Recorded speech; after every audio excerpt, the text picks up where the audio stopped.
kabotsyog, dumating na po tayo for almost 8 hours drive. Travel. 8 hours flight, no? From Manila to Oman. Napakaganda po ng kanilang airport. So ngayon, kami po ay magta-transfer going to Jordan. Going to Jordan naman. So that's why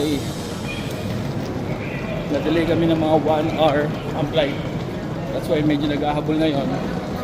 Ano sa aming connecting flight going to Jordan. So update ko kayo mga kabotsyog. Enjoy the view.